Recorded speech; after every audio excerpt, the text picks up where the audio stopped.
হ্যাঁ, subject subject এবং person পরিচয়। অর্থাৎ এখানে যেটা শিখবো বাক্য তৈরি করতে গেলে সেটা বাক্যটা বাংলায় হোক, ইংরেজিতে হোক, উর্দু হোক, হিন্দি হোক, যেকোনো ভাষার হোক, একটা সাবজেক্ট লাগে বাক্য তৈরি করতে।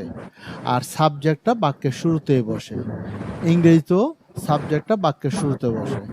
এখন সাবজেক্টের পরে যে ভার্বটা আসে বা আমার প্রয়োজনে যে ভার্বটা লাগাবো, ইংরেজিতে সেই ভার্বের রূপটা একটু পরিবর্তন ঘটে। সেজন্য সাবজেক্ট এবং ভার্ব পরিচিতিটা এখানে খুবই দরকার।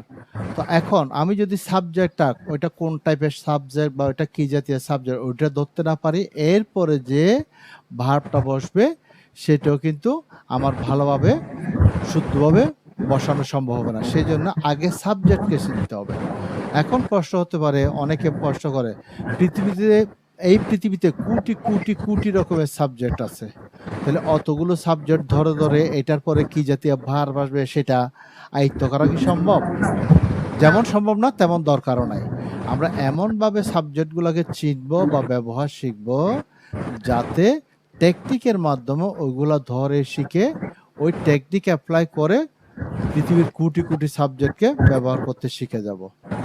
সেজন্য সাবজেক্ট পরিচিতিটা এখানে নিয়ে আসলাম। প্রথমে দিয়েছে কি, সেন্টেন্সে যাকে বা যেটাকে উদ্দেশ্য করে কিছু বলা হয় তাকে বা সেটাকে সাবজেক্ট বা কর্তা বলা বলে। হয়।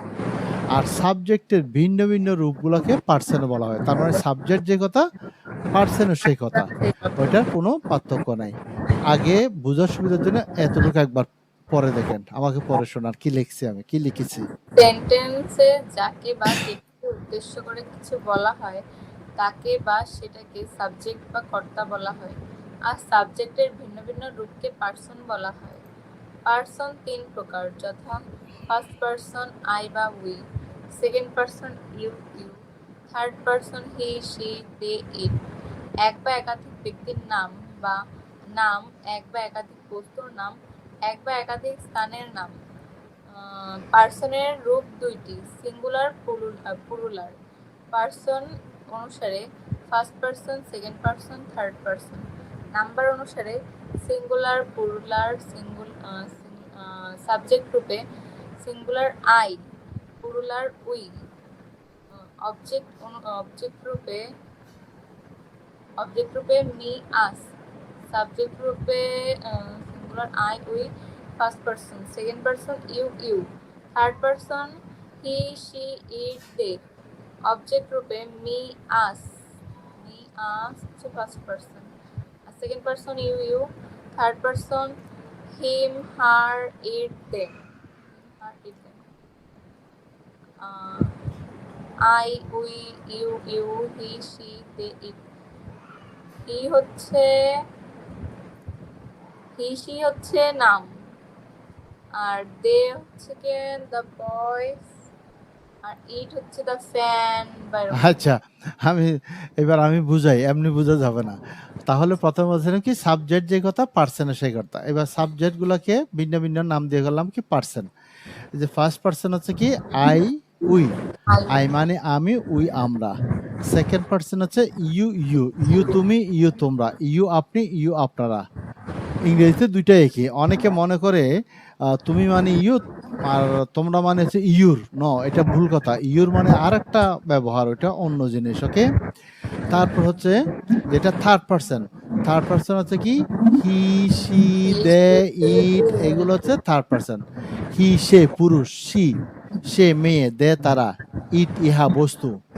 এবার এক বা একাধিক ব্যক্তির নাম থার্ড পারসন, এক বা একাধিক বস্তুর নাম থার্ড পারসন, আর এক বা একাধিক স্থানের নাম থার্ড পারসন।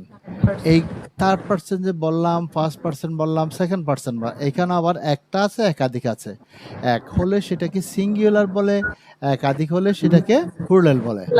যেমন আমি দিয়েছি কি এখানে পার্সন অনুসারে first person, second person, third person. এবার এগুলার নাম্বার মানে সিঙ্গুলার নাম্বার, প্লুরাল নাম্বার, এক বচন, বহু বচন, এক বা একাধিক।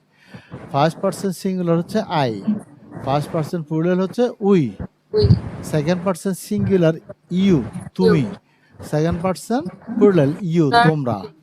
এবার থার্ড পারসন সিঙ্গুলার হচ্ছে হয় হি, না হয় শি, না হয় ইট, এটা হচ্ছে সিঙ্গুলার। আর তারপর হচ্ছে প্লুরাল হচ্ছে দে, মানে তারা, দে মানে তারা। তারা। এবার এগুলো আবার অবজেক্ট রূপ। অবজেক্ট মানে কি, যেগুলো হচ্ছে ওই যে ভার্বের পরে ওইদিকে বসে সেটাকে অবজেক্ট। শুরুতে বলে সাবজেক্ট, তারপর ভার্বের পরের দিকে বলে অবজেক্ট। তাহলে শুরুতে সাবজেক্ট হিসেবে বসাই দিলে হবে না, অবজেক্ট রূপে বসাতে হয়। সেজন্য আই থেকে আসলো মি, মি, উইয়ের অবজেক্ট আস, ইউর আস, অবজেক্ট ইউ, ইউর ইউ, অবজেক্ট ইউ, ইউ, হিয়ার অবজেক্ট হিম, শিয়ের অবজেক্ট হার, আর, ইটের অবজেক্ট ইট, ইট, দেয়ার অবজেক্ট দেম। দেম। এবার এখানে আমি এই যে ফার্স্ট পার্সন সেকেন্ড পার্সন করতে গিয়ে মানে 8টা পার্সনের নাম এনেছি। কি কি? I, we, you, you, he, she, they, it. কয়টা পার্সন এখানে? 8টা। এই 8টা পার্সনের ব্যবহার যদি আমি জানি, সাবজেক্ট রূপে ব্যবহার করতে শিখে ফেলি, হুম, এইবার জগতের সব সাবজেক্টে এগুলোর মতো করে ব্যবহার করা যাবে। কিভাবে সম্ভব সেটা এখন টেকনিকটা শিখাচ্ছি। আই আমি, উই আমরা, ইউ তুমি, ইউ তোমরা, এই 4টা নিয়ে কোনো ঝামেলা নেই, এগুলো যেভাবে আছে সেভাবে থাকে। এইবার যদি আমি হি এর ব্যবহার জানি, হি এর পরে ভার্বের ধরনটা কি হবে সেটা শিখে ফেলি, হি এর মতো করে পৃথিবীর যে কোনো একজন পুরুষের নাম আসলে ওইটার পরে একই রকম ভার্ব হবে। যেমন আমি নমুনা হিসেবে দিয়েছি হি, মানি হির মতো আসতে পারে কি যে কোনো একজন পুরুষের নাম, Azad, the boy, his friend, your father, your brother, অথবা একজন পুরুষের নাম। এইবার শি মানি মেয়ে, একজন মেয়েকে বোঝাচ্ছে। যদি আমি শি এর পরে ভার্বের ধরনটা কি হবে সেটা জানি, শি এর মতো করে এইবার যদি যে কোনো মেয়ের নাম সাবজেক্ট হয় সেটাও শি এর সাথে যেরকম ভার্বটা আসবে সেটাই নেবে। যেমন শি এর মতো তো আর কি, আনিকা দিয়েছি, the girl, your sister, her teacher, your mother, অথবা যে কোনো একজন মেয়ের নাম, এটা শি এর মতো। এইবার যদি আমি দেয়ের ব্যবহার জানি, দে মানে তারা, একাধিক জন, অর্থাৎ দেয়ের সাথে ভার্বের যেরকম সম্পর্ক হবে বা যে জাতীয় ভার্বটা আসবে, সাবজেক্ট হিসেবে যদি ওই দেয়ের জায়গায় একাধিক ব্যক্তির নাম চলে আসে, সেটা পুরুষ হোক মহিলা হোক, ছেলে হোক মেয়ে হোক, একাধিক চলে আসে, ও একই রকম ভার্ব নেবে। যেমন দিয়েছি কি, the boys, boys, the girls, একাধিক ছেলে একাধিক মেয়ে, হিজ ফ্রেন্ডস, একাধিক বন্ধু, ইউর সিস্টার্স, একাধিক বোন, হার টিচার্স, এগুলো হচ্ছে সব দেয়ের মতো। অর্থাৎ এগুলোর পরও দেয়ের মতো করে যে ভার্বটা আসলো দেয়ের পরে সেরকম ভার্বটা আসবে। এবং আর একটু যদি বলি, যেমন এই যে দা বয় হি এর মতো, কিন্তু দা বয় চলে দেয়ের মতো।